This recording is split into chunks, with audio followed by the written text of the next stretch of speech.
Jemaat yang dikasihi Kristus, hari Minggu ini adalah hari Minggu yang khusus.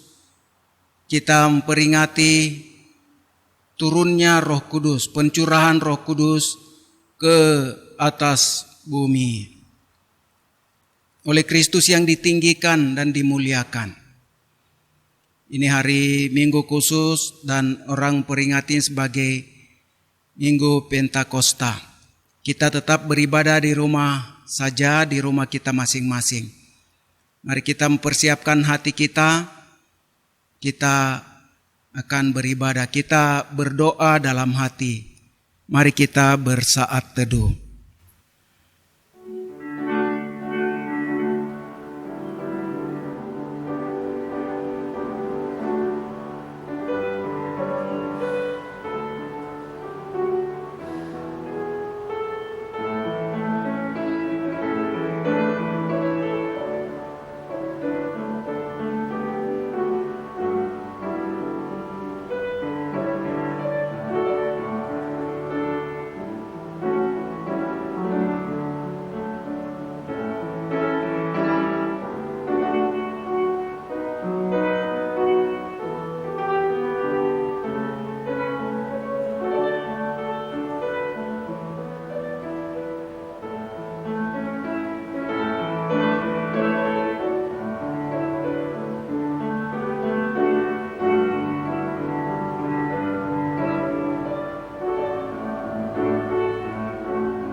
Jemaat Tuhan, mari kita berdiri, kita akan membuka kebaktian kita pada hari ini.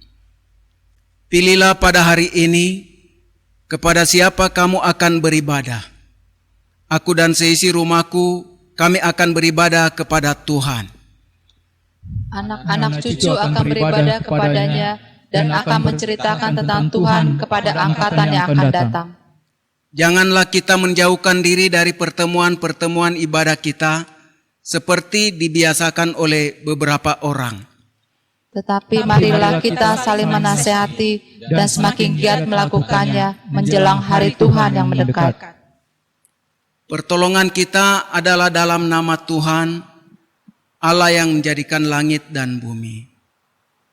Salam kasih karunia menyertai kamu, dan damai sejahtera dari Allah, Bapa dan dari Tuhan Yesus Kristus.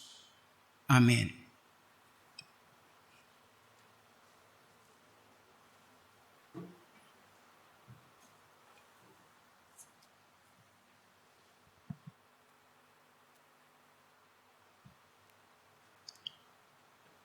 Bapak Ibu Jemaat, masih tetap berdiri, kita pujikan pujian penghormatan, pujian ucapan syukur kita kepada Tuhan. Kita menyanyi dari PPK nomor 11, ayat pertama dan ayat yang ketiga, Tuhan Allah hadir.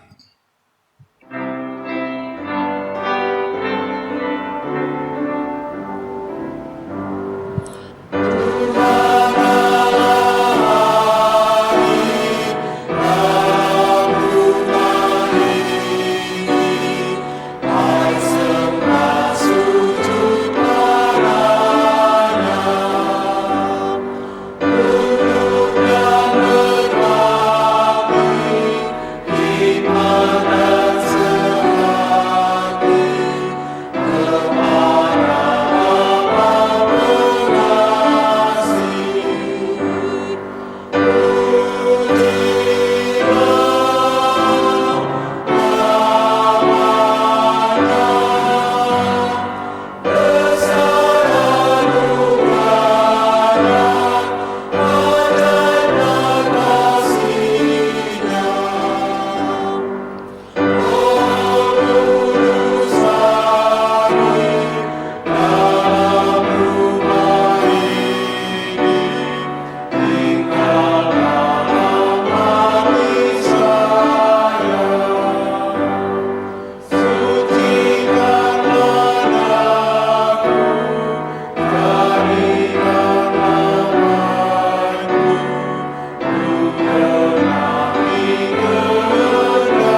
mari kita bersatu dalam doa.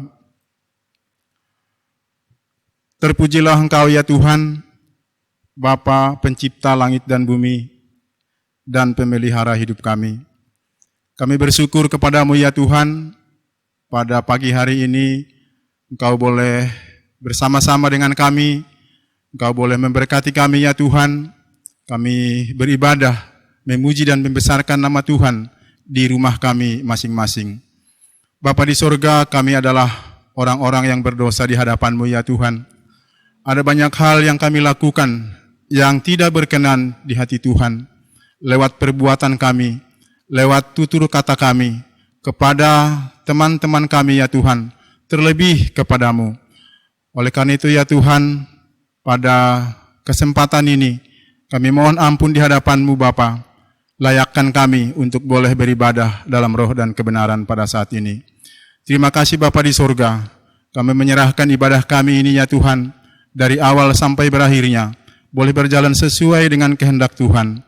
Dan tiba saatnya Tuhan, kami menjadi berkat dan mendapatkan berkat dari ibadah yang kami lakukan pada saat ini.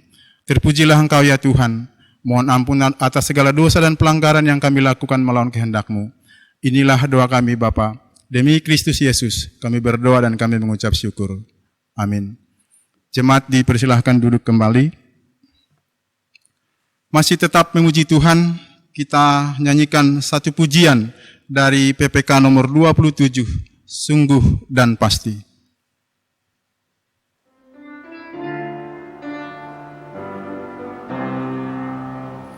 Sungguh dan pasti jaminan-Mu, Yesus milikku selamanya. Ku mendapatkan keselamatan, lahir baru oleh Roh Kudus. Setiap hari ku masyurkan, memuji Yesus penebusku.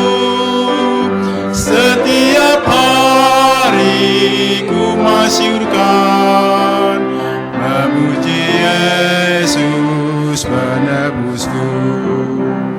Karena serahkan segalanya, ku memperoleh kelegaan. Dalam penebus tersedia berkat bahagia yang melimpah. Setiap hari ku masyurkan, memuji Yesus penebusku. Setiap hari ku masyurkan, memuji Yesus penebusku. Masih tetap memuji Tuhan, kita pujikan pujian dari KPPK nomor 142, baitnya yang pertama dan yang kedua, Kini Penuhi Hatiku.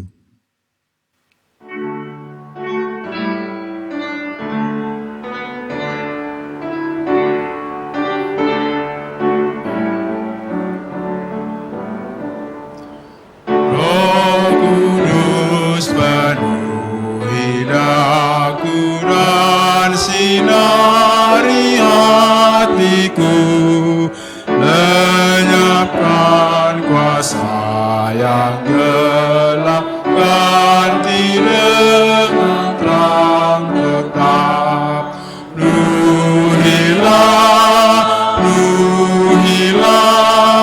Yesus, penuhilah daku, punya kuasa Roh Kudus kini penuhi hatiku.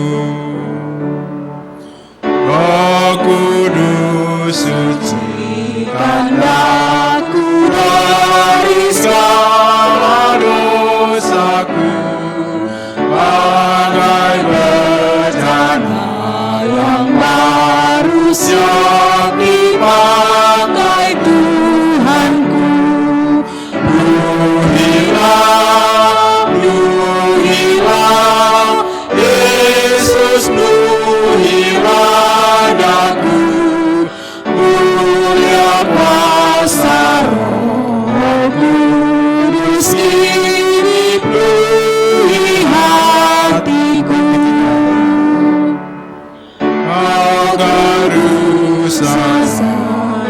Dahagaku rindukan rahmat-Mu, mohon sumber air hidup-Mu terpancar di hatiku. Penuhilah, penuhilah, Yesus penuhilah daku.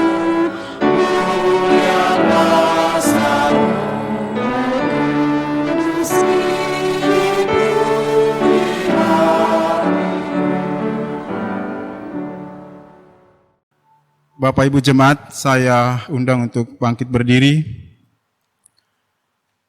Kita akan membacakan pembacaan Alkitab kita pada hari ini yang terambil dari Efesus pasal 5 ayat 18 hingga ayatnya yang ke-21. Dan janganlah kamu mabuk oleh anggur, karena anggur menimbulkan hawa nafsu, tetapi hendaklah kamu penuh dengan Roh. Dan berkata-katalah seorang kepada yang lain dalam mazmur, kidung puji-pujian, dan nyanyian rohani.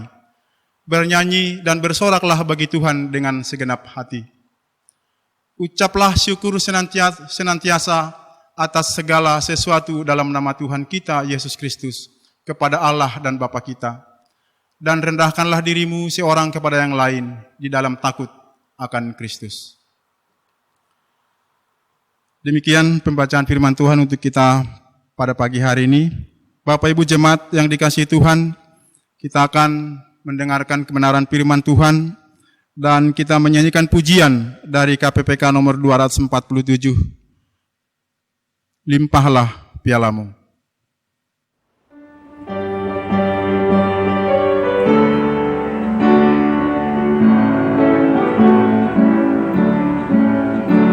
Hiduplah kawan hidup dengan Tuhanmu dan segala yang ku perlu. Percayalah pada Bapa dan sesuai janjinya menggenapkan dirimu. Memenuhi hari ini di hatimu, limpahlah pialamu seperti janji Tuhanmu. Memenuhi hari ini di hatimu dengan kuasa Roh Kudus. Darahnya Tuhanmu memenuhi piala kosongmu, datanglah kepadanya. Mempersembahkan dirimu di hadirat Tuhanmu, firman-Nya akan dipimpin. Memenuhi hatimu, limpahlah pialamu seperti janji Tuhanmu. Memenuhi hari ini di hatimu dengan kuasa Roh-Ku. Memenuhi hari ini di hatimu, memenuhi hari ini di hatimu, limpahlah pialamu seperti janji Tuhanmu. Memenuhi hari ini di hatimu dengan kuasa Roh-Ku.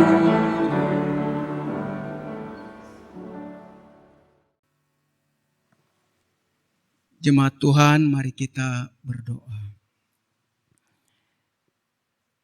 Ya Tuhan Allah kami, Bapa Surgawi, kami bersyukur untuk kasih dan setia-Mu, memperhatikan, mempedulikan keadaan kami, memberkati kami hari demi hari. Dalam situasi keadaan serba terbatas, kami boleh lewati berapa bulan. Karena ada kemampuan dari Tuhan, menyanggupkan kami melewati hari-hari kami yang tidak mudah. Kami bersyukur di hari Minggu ini, kami peringati rayakan pencurahan Roh Kudus ke atas muka bumi. Kami bersyukur Roh Kudus boleh datang untuk mengerjakan karya keselamatan yang diselesaikan oleh Kristus. Sehingga kami boleh percaya dan terus memuliakan Engkau. Kami bersyukur untuk kesempatan mendengarkan firman kebenaran-Mu. Engkau memenuhi kami dengan roh-Mu, dan membuat kami mengerti kehendak Tuhan untuk melakukannya dalam hidup kami. Kami memerlukan Engkau, kami butuh berkat dari firman-Mu. Berkata-katalah dan tinggallah dalam hati kami. Demi Kristus Yesus, firman hidup. Amin. Jemaat silakan duduk kembali.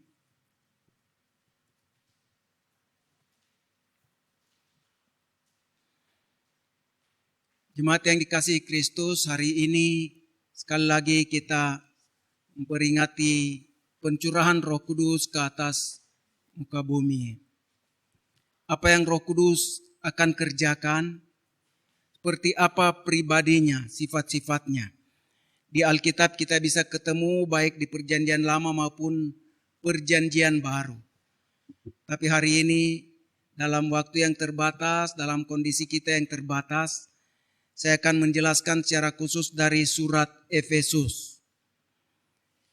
Roh Kudus datang dan melakukan banyak pekerjaan di bumi ini dan dalam diri orang percaya. Siapa dia, apa yang ia kerjakan, kita akan lihat secara terbatas di surat Efesus pasal 1 sampai pasal 6. Tidak semua saya akan bahas, tapi ada hal-hal yang pokok saya akan tunjukkan di setiap ayat yang saya bacakan.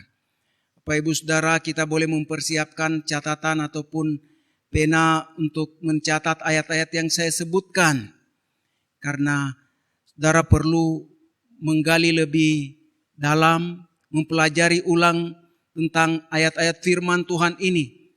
Menyangkut doktrin Roh Kudus atau pengajaran tentang Roh Kudus dalam surat Efesus. Kita perlu mengerti lebih baik, dan dalam kesempatan yang terbatas ini saya tidak mungkin dapat menjelaskan semuanya. Saya akan menyebut pokok-pokok atau ayat-ayatnya dan akan memberi perhatian khusus untuk memberi penjelasan di pasal 5 yang telah kita baca tadi. Apa pekerjaan Roh Kudus kalau ia datang? Saya akan menyebutkan mulai dari Efesus pasal 1. Di dalam ayat 13 dikatakan ia memeteraikan kamu. Di dalam Efesus 1 ayat 13, di dalam dia kamu juga, karena kamu telah mendengar firman kebenaran, yaitu Injil keselamatanmu. Di dalam dia kamu juga, ketika kamu percaya, dimeteraikan dengan Roh Kudus yang dijanjikannya itu. Dimeteraikan dengan Roh Kudus yang dijanjikannya itu. Yang dijanjikannya itu. Itu sebenarnya Roh Kudus itu dijanjikan kepada umat Israel dan itu di dalam Perjanjian Lama.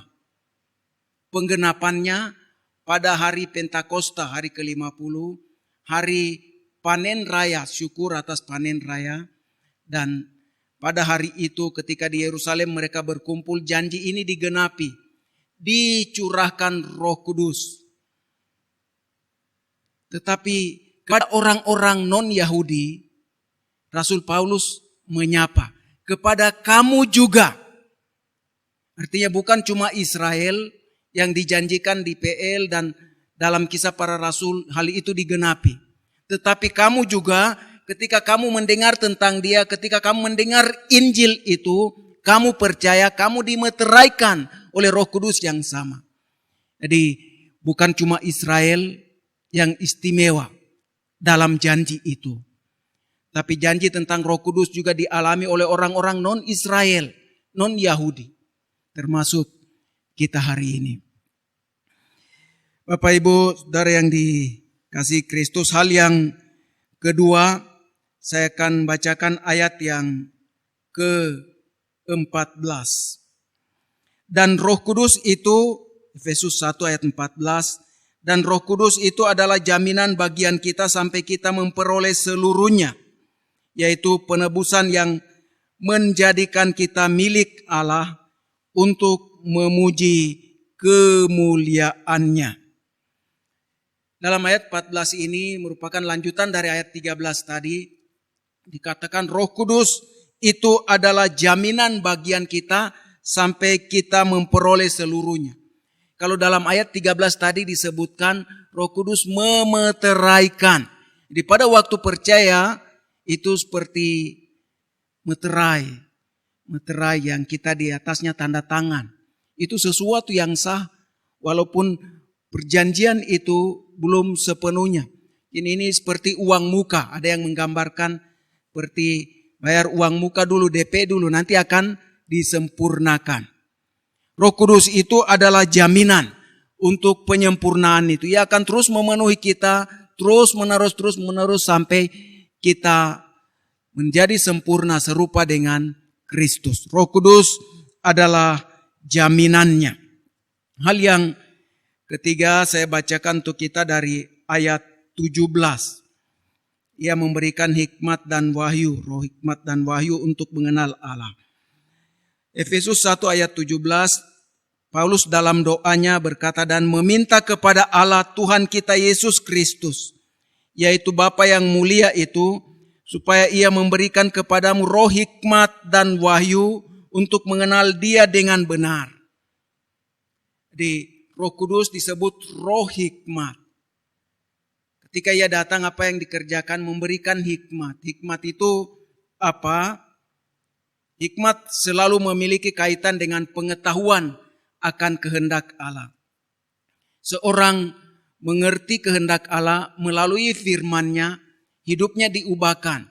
Ia menjadi semakin sempurna, semakin serupa. Itu adalah pekerjaan Roh Kudus, memberikan hikmat. Untuk hal-hal yang tidak dapat kita selami, kita mengerti.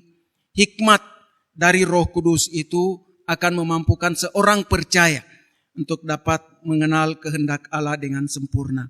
Sini dikatakan roh hikmat dan wahyu. Wahyu itu penyingkapan rahasia. Dalam pasal 3 saya akan menyinggungnya. Yang keempat, Roh Kudus mendamaikan orang Yahudi dan non-Yahudi. Pasal 2 ayat 18 dikatakan, karena oleh Dia kita kedua pihak dalam satu roh beroleh jalan masuk kepada Bapa. Gambarannya adalah tadinya ada pihak atau kubu orang Yahudi, kubu orang non-Yahudi. Ada konflik, ada pertentangan, perselisihan, tidak ada persesuaian di dalam mereka. Ketika Roh Kudus datang, bekerja di dalam mereka, memperkenalkan pada Kristus yang berkorban di kayu salib, mempersatukan kedua pihak yang berbeda ini menjadi satu. Dia mau dua pihak yang berbeda ini tetap hidup dengan semangat satu dalam Tuhan, satu dalam Roh. Ini salah satu pekerjaan Roh Kudus. Yang berikut dalam pasal 2 ayat 22 dikatakan yang kelima, di dalam Dia kamu juga turut dibangunkan menjadi tempat kediaman Allah di dalam Roh. Di dalam perjanjian lama, tempat kediaman dipakai berkenan dengan berdiamnya Allah dalam bait di Yerusalem. Di dalam Efesus 2 ini, bait Allah adalah tempat kediaman surgawi, tempat berdiamnya Allah. Namun bait tersebut adalah umatnya yang di dalam mereka ia tinggal dengan rohnya. Kalau di dalam Korintus misalnya dia bilang tubuhmu adalah bait Roh Kudus. Di bait Allah bukan gedung lagi, tapi tubuh ini di dalamnya roh Allah berdiam. Itu pemahaman dalam surat Efesus dan juga surat Korintus. Yang keenam, pasal 3 ayat 5. Yang pada zaman angkatan-angkatan dahulu tidak diberitakan kepada anak-anak manusia, tetapi yang sekarang dinyatakan di dalam roh kepada rasul-rasul dan nabi-nabinya yang kudus. Mari kita perhatikan kata dinyatakan di dalam roh. Diwahyukan, disingkapkan, dibukakan rahasianya. Yang tadi tersembunyi tentang Allah yang dalam Kristus Yesus tidak pernah nyata, tidak pernah kelihatan. Sekarang disingkapkan, dinyatakan, dibukakan. Yang rahasia itu. Dalam pasal sebelumnya tadi disebut dengan kata hikmat dan wahyu. Di sini diterjemahkan dengan dinyatakan. Jadi Allah menyingkapkan hal-hal yang bersifat rahasia kepada rasul, kepada nabi-nabi. Paulus untuk dirinya sendiri dalam pasal 3 ayat 3 itu dia bilang, juga menyingkapkan rahasia itu kepadaku. Jadi ada hal-hal yang tersembunyi dalam diri Allah yang tidak dimengerti, kepada Rasul Paulus disingkapkan sehingga ia juga bisa membagi hal itu dengan orang lain. Hal yang ketujuh, pasal 3 ayat 16, aku berdoa supaya ia menurut kekayaan kemuliaannya menguatkan dan meneguhkan kamu oleh rohnya di dalam batinmu. Roh Kudus datang, dia menguatkan dan meneguhkan di dalam hati batin. Ketika orang percaya menjadi lemah, termasuk menjadi lemah dalam motivasinya untuk mengikut, mengiring Tuhan. Roh Kudus datang mendampingi, beri kekuatan dalam hati batin. Ketika melewati corona yang lama seperti ini, bisa saja kita makin lama, makin lemah motivasi dan bertanya-tanya akan ketidakdijelasan hidup kita dan masa depan seperti apa. Roh Kudus diutus datang, mendampingi, memberi kekuatan, mengokohkan, meneguhkan kita. Ini dalam pasal 1 sampai 3, bagian yang Paulus bahas tentang doktrin. Siapa Roh Kudus, apa sifat-sifatnya, apa yang ia lakukan. Dalam bagian kedua pasal 4 sampai 6, Paulus membahas hal-hal yang praktis. Jadi kalau Roh Kudus berbuat begitu, kita sebagai orang yang percaya harus berbuat apa? Seperti apa tanggapan kita kepada karya Roh Kudus itu? Dalam pasal 4 ayat 3, dan berusahalah memelihara kesatuan roh oleh ikatan damai sejahtera. Roh Kudus tadi kita tahu di bagian doktrin itu, kita tahu bahwa dia membuka jalan untuk pihak orang Yahudi maupun non-Yahudi menjadi satu melalui karya Kristus di kayu salib. Ia membukakan pengertian itu dan mereka percaya kepadanya dan menjadi satu. Tapi memelihara hidup yang jadi satu ini, itu tidak dengan sendirinya jadi. Harus ada usaha dilakukan. Berusahalah, pasal 4 ayat 3, memelihara kesatuan roh. Harus dipelihara, dirawat, diusahakan, dikembangkan. Kita membiarkan perselisihan, percekcokan, apa-apa terjadi di antara kita dengan sesama. Tidak pernah bisa akan selesai sendiri. Ada usaha yang dilakukan untuk menyelesaikannya, pembicaraan 4 mata misalnya. Pembicaraan dari hati ke hati. Doa dan penyelesaian dengan baik. Itu usaha untuk memelihara kesatuan roh. Pasal 4 ayat 4, satu tubuh dan satu roh sebagaimana kamu telah dipanggil kepada satu pengharapan yang terkandung dalam panggilanmu. Kalau kita mau bicara tentang satu roh, apakah roh yang ada pada saya dengan roh yang ada pada orang-orang karismatik berbeda? Sehingga mereka ketika beribadah menyembah Allah berjingkrak-jingkrak, melompat-lompat, kalau saya berdiri kaku di hari Pentakosta ini. Rohnya satu. Ekspresi ibadah penyembahan kita bisa beda-beda. Kita tidak perlu jadi karismania. Itu karisma, karunia. Tuhan dapat karuniakan pada mereka untuk beribadah kepadanya. Dalam keadaan yang memang berbeda dengan kita. Bisa jadi. Allah tidak membatasi itu.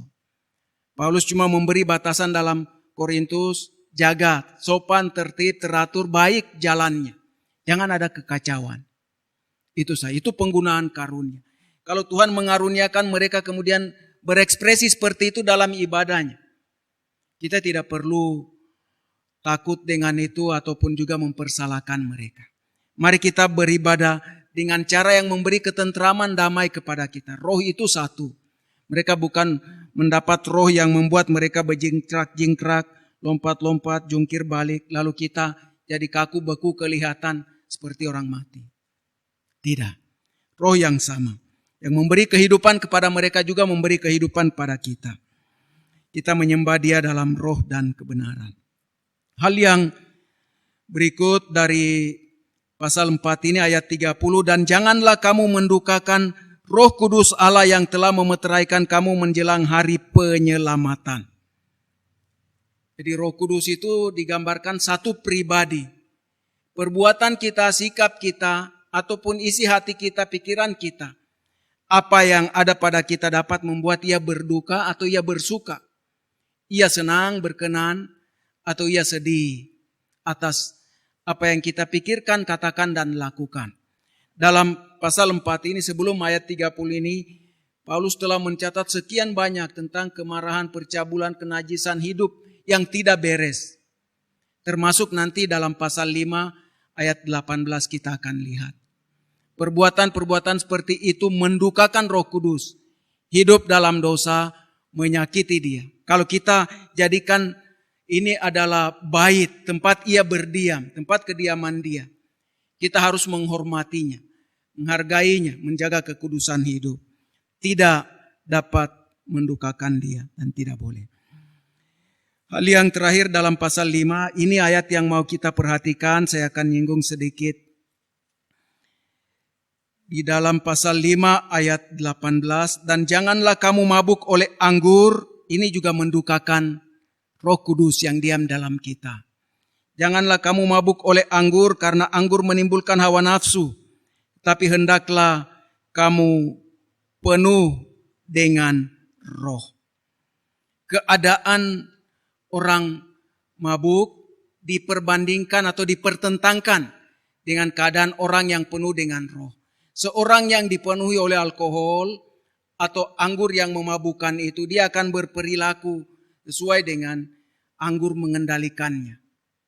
Tetapi seorang yang dipenuhi oleh Roh Kudus, dia akan melakukan hal yang sebalik. Bukan hal-hal yang mendukakan Roh Kudus. Di dalam pesta pora yang diselenggarakan di Kekaisaran Roma, termasuk di Asia, juga orang-orang seperti di Efesus, dalam penyembahan mereka, kalau minum mabuk anggur itu dipersembahkan dalam pesta pora kepada dewa anggur, dewa Dionysius. Itu dewa khusus, dewa anggur. Jadi mereka dapat datang minum mabuk di dalamnya dan mengekspresikan segala sesuatu.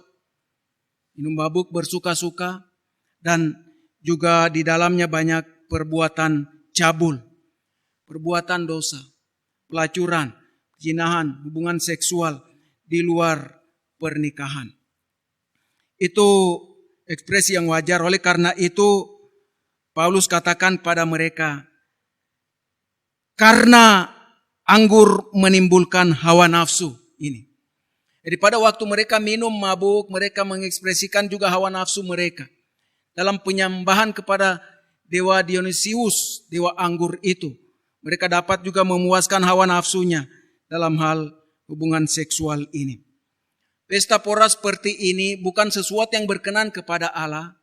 Orang yang dipenuhi dengan anggur dengan harapan akan dipenuhi oleh apa yang dewa Dionysius mau. Kalau kehidupanmu lama dulu seperti itu, sekarang kita bukan orang-orang yang begitu. Bukan orang yang perlu dipenuhi dengan anggur, tapi orang yang harus dipenuhi dengan roh. Kalau Roh Kudus memenuhi kita, apa yang kemudian akan terjadi? Saya akan sebutkan untuk kita beberapa hal dalam ayat-ayat yang kita baca tadi. Mari kita memperhatikan ayat-ayat dalam bacaan kita tadi. Apa yang Roh Kudus kerjakan ketika Ia memenuhi kita. Apa yang akan terjadi? Dalam ayat 19, dan berkata-katalah seorang kepada yang lain dalam mazmur, kidung puji-pujian dan nyanyian rohani. Bernyanyi dan bersoraklah bagi Tuhan dengan segenap hati. Bapak Ibu Saudara yang dikasihi Kristus, ada mazmur.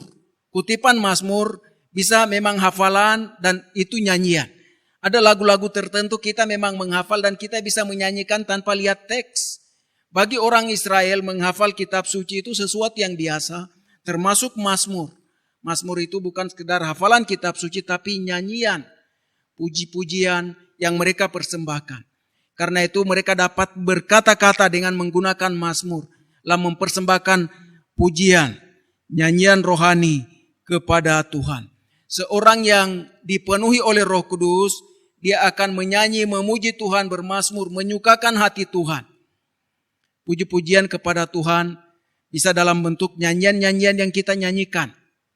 Tapi bisa juga dalam ungkapan, puji Tuhan, terima kasih. Tuhan, Engkau telah memelihara saya sepanjang hari-hari susah, hari-hari yang serba terbatas. Allah yang tidak terbatas, Engkau peduli denganku. Terima kasih. Aku memujimu, mengagungkan, membesarkan. Itu juga ungkapan pujian walaupun bukan menyanyi. Tapi bagian ini menekankan tentang nyanyian. Kita perlu ibadah di rumah saja ada nyanyian, tata ibadah walaupun lagu-lagu terbatas seperti apa yang saya pikirkan bisa dinyanyikan. Saya tetap memberitahukan, saudara bisa memilih yang saudara mau gunakan, yang saudara bisa, saudara menghafal, menguasainya, biasa menyanyikannya. Silakan. Puji-pujian perlu dipersembahkan kepada Tuhan. Seorang hamba Tuhan mengatakan ada kuasa dalam puji-pujian. Pada waktu seorang memuji Tuhan, kuasa iblis dikalahkan, keadaan yang kelihatan susah menjadi mudah, bahkan jalan Tuhan dibuka. Berdasarkan perenungannya dari Kisah Para Rasul 16, ia berkata seperti itu. Paulus dan Silas pada waktu di penjara, dalam penjara di Filipi, mereka sebenarnya menangisi nasib mereka seharusnya. Tapi hari itu mereka berdoa, menyanyikan puji-pujian, dan itu merujuk kepada mazmur pujian. Di dalam penderitaan, di dalam sengsara, di dalam masalah.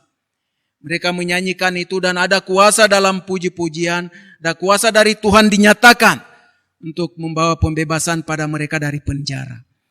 Pujilah Tuhan setiap hari, jangan hari-hari tertentu dalam ibadah kita dan di hidup kita. Karena ini memang nadanya dalam bahasa Yunani terus menerus, berkata-katalah, pujilah, dan seterusnya. Hal yang kedua yang diperintahkan dalam bagian ini, orang yang dipenuhi Roh Kudus, ucaplah syukur senantiasa atas segala sesuatu dalam nama Tuhan kita Yesus Kristus kepada Allah dan Bapa kita. Mengucap syukur senantiasa sulit. Pada saat kita senang, kita bersyukur. Pada saat anak-anak lulus sekolah, kita bersyukur. Kalau dia tinggal kelas, tidak naik kelas, bagaimana kita bersyukur? Pada saat ulang tahun kita bersyukur. Pada saat sakit kita bisa bersyukur. Memang sulit sekali untuk senantiasa, setiap saat terus menerus. Dalam segala hal. Atas segala sesuatu. Pengalaman manis, pengalaman pahit, pengalaman baik, pengalaman buruk. Atas semua situasi dan keadaan, pengalaman kita. Tuhan mau kita bersyukur kepadanya, memuji, memuliakan Dia. Ucaplah syukur senantiasa atas segala sesuatu. Dan yang terakhir, rendahkanlah dirimu seorang kepada yang lain di dalam takut akan Kristus. Seorang yang dipenuhi Roh Kudus, dia akan memiliki hati yang rendah. Tidak menyombongkan diri, tidak menganggap diri lebih tinggi daripada yang lain. Ini orang Yahudi ini mereka menganggap diri lebih tinggi, lebih hebat, umat pilihan, umat perjanjian, mereka terpilih oleh Allah. Karena itu menganggap non-Yahudi itu kelas 2, kelas bawah, kelas rendah, lainlah. Tapi dari awal Paulus sudah bilang satu, ya dipersatukan oleh korban Kristus di kayu salib, Roh Kudus sudah kerjakan itu. Sekarang dalam usaha menjaga hubungan yang baik ini, kita tidak boleh menganggap diri lebih hebat dari lain. Karena saya dari suku ini, saya lebih hebat. Atau karena saya orang dengan status sosial seperti ini, saya lebih tinggi daripada kamu. Tidak bisa. Saling merendahkan diri satu sama lain di dalam komunitas anggota keluarga Allah itu. Walaupun mereka berbeda-beda dalam berbagai hal, tidak boleh ada yang saling meninggikan diri ataupun merendahkan yang lainnya. Kata yang sama ini dipakai dalam ayat 22. Tunduklah, hai istri, tunduklah kepada suamimu. Dalam ayat 21 diterjemahkan, rendahkanlah dirimu. Itu untuk persekutuan umum tengah jemaat. Tapi untuk istri, tunduklah kepada suami. Itu dan seterusnya kita bisa belajar ketika Roh Kudus memenuhi hidup seorang percaya. Ia akan melakukan hal-hal itu. Dia akan menyanyi memuji Tuhan. Ia akan mengucap syukur kepada Tuhan. Ia akan merendahkan dirinya dan tidak meninggikan diri. Karena Tuhan menentang orang yang congkak, orang yang tinggi hati. Ia menghancurkan. Tapi orang yang rendah hati ditinggikannya, dimuliakan. Kiranya Roh Kudus yang diutus datang ke dalam dunia ini boleh menolong kita bersuka cita dalam hidup kita. Belajar firman Tuhan, memahami, mengerti kehendak Tuhan, kita melakukannya dan kita memuliakannya. Tuhan memberkati kita. Amin. Jemaat Tuhan, kita akan meresponi firman Tuhan. Kita akan menyanyi dari Kidung Puji-Pujian Kristen nomor 247.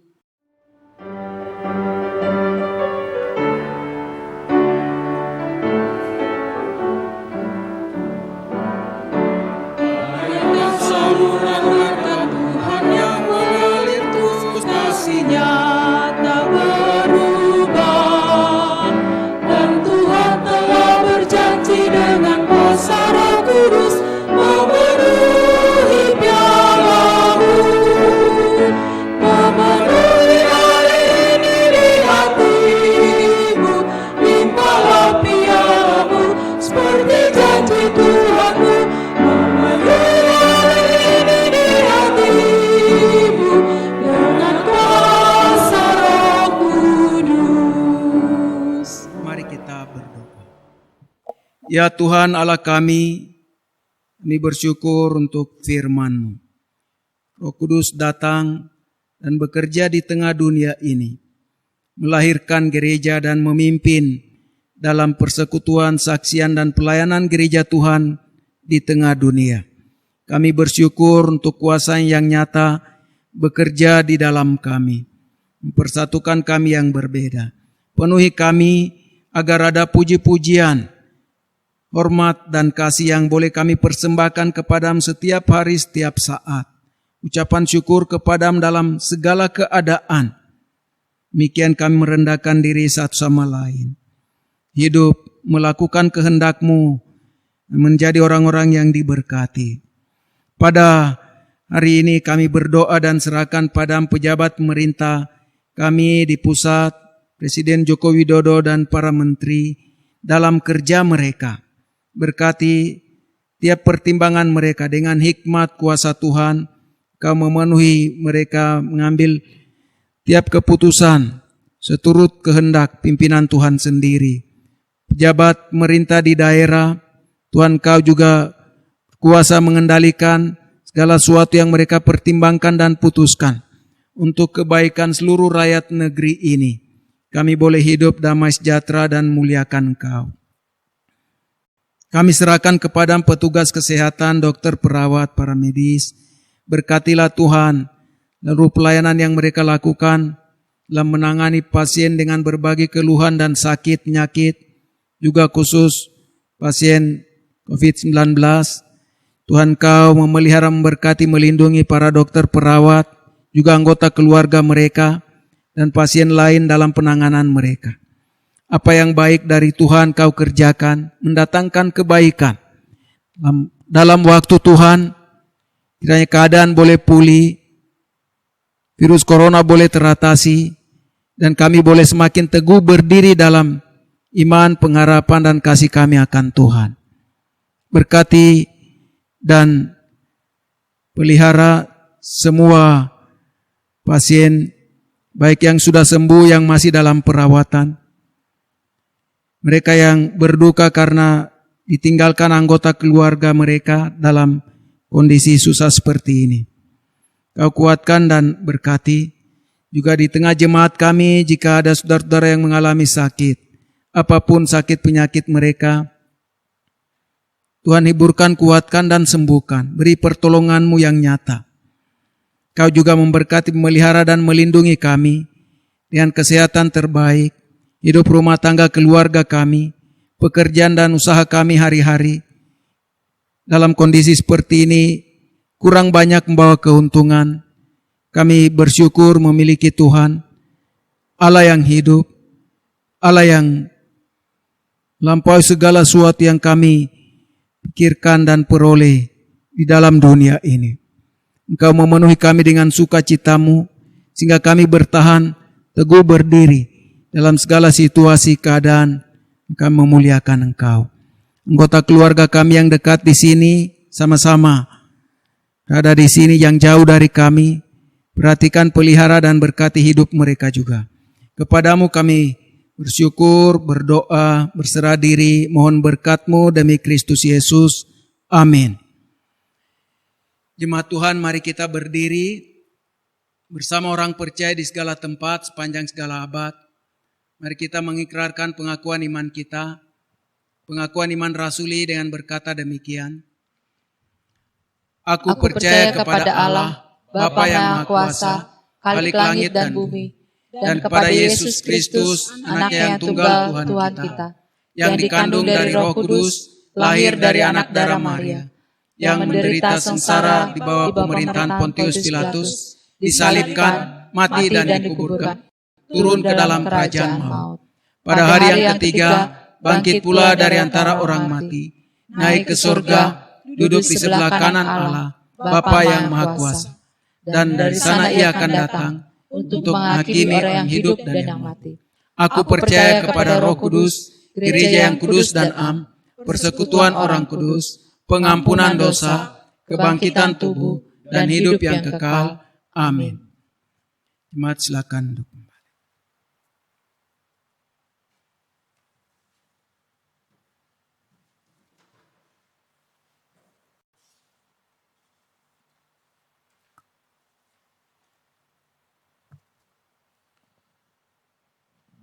Bapak Ibu jemaat sekalian, mari kita memberikan persembahan kita kepada Tuhan.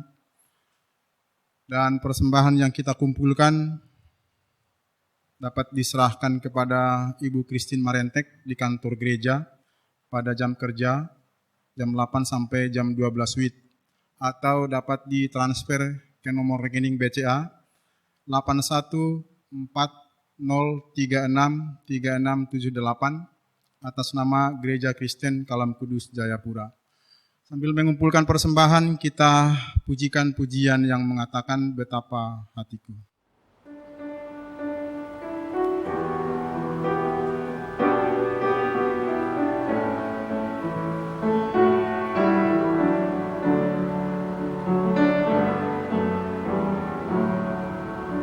Betapa hatiku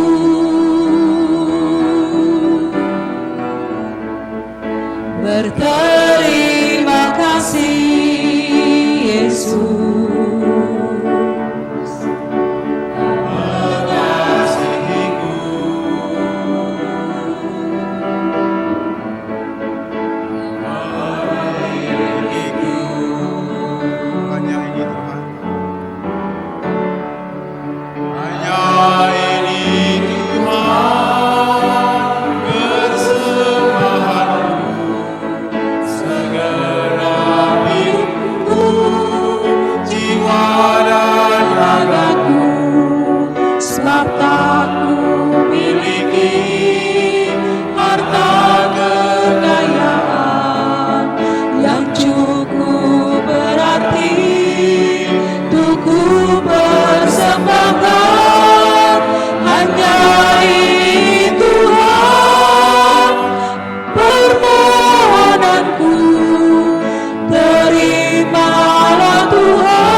Mari kita berdoa.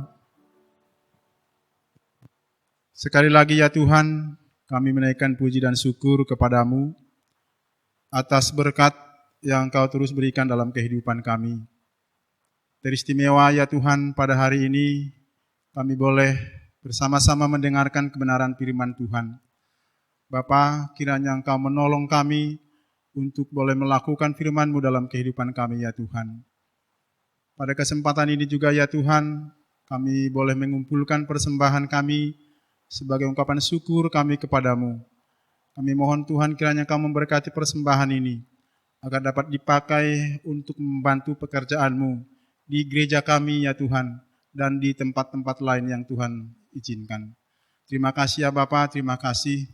Dan ajarlah kami untuk selalu boleh mempersembahkan hidup kami ya Tuhan, mempersembahkan tubuh kami sebagai persembahan yang berkenan di hati Tuhan. Terpuji Engkau ya Bapa, inilah doa kami.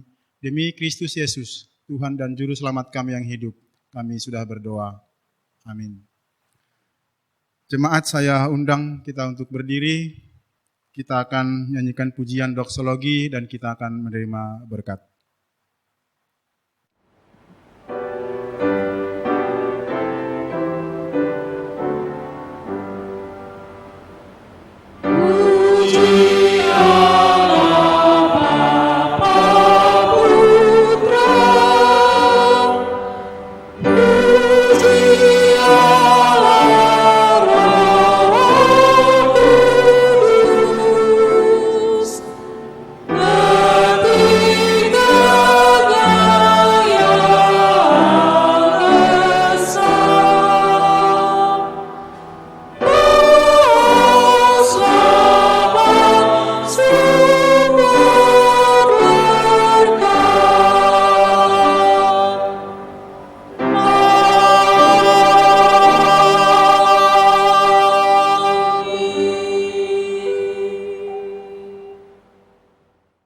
Kekasih-kasih Kristus, mari kita arahkan hati kepada Tuhan sumber segala berkat.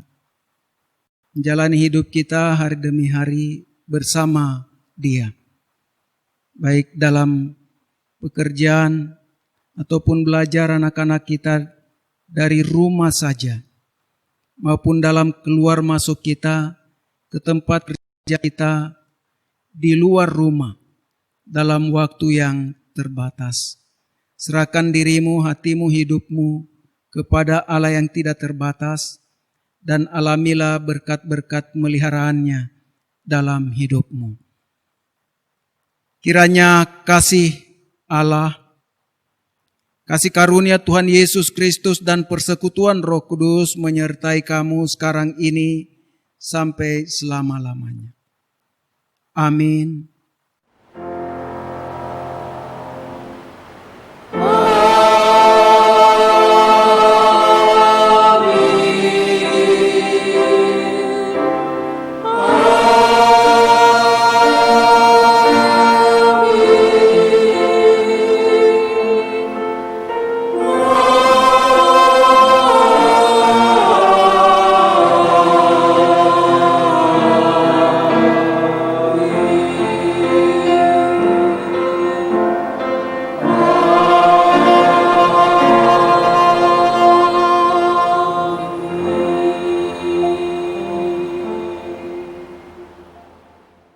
Jemaat silakan duduk.